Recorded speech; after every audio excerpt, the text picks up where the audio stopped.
Oh, this next match was interesting. Jack Morris took on Josh Briggs. Pro Wrestling Noah N1 Victory Tournament, Korak and Hall on the 10th of August.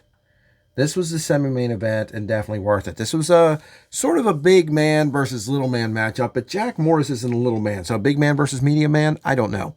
But the dynamics here was that Josh Briggs was overconfident.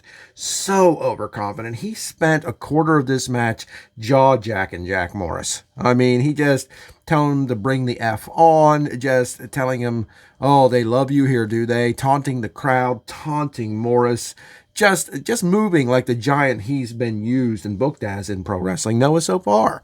He's the giant Gaijin here to destroy Tokyo, if you will, right? He's the modern day Godzilla. He's the Bozilla of pro wrestling Noah, if you will. And that's how he's been used. Here, the story of Jack Morris was, look, he was getting beaten down and tossed around, but he wasn't giving up.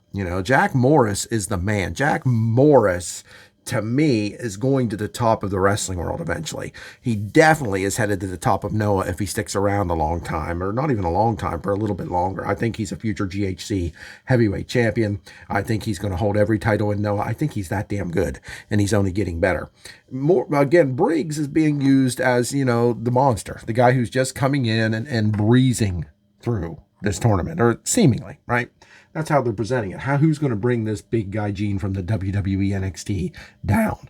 And it's gotten to Briggs's head. Like I said, he spent a big portion of this match moving very slowly, which not that he's ever fast, but he was just taunting Morris, super confident he had this one.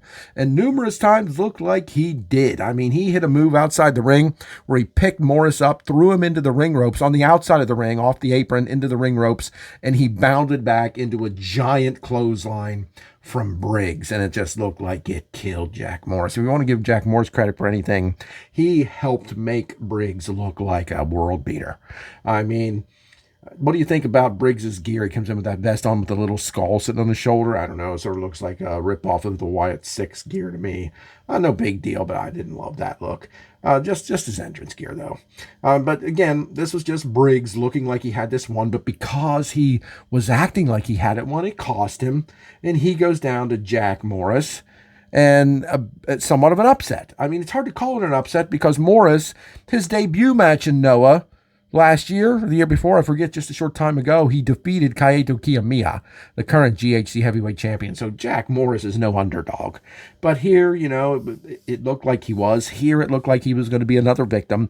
But instead, he out-wrestled and outlasted the big, overconfident Josh Briggs. This match, again, it's not going to win awards. It's not going to be talked about for weeks on end. But I enjoyed it. I really like this. It's not my match of the year or anything, but the dynamics were played perfectly. Both guys played their roles wonderfully, and it's kind of hard to watch Briggs lose after he dominated the first two matches the way that he did. But I wasn't rooting for him because I'm a big Jack Morris fan, but they made this victory make sense for Morris by overcoming the complete, and you can see it here the whole match long, overconfidence of Josh Briggs.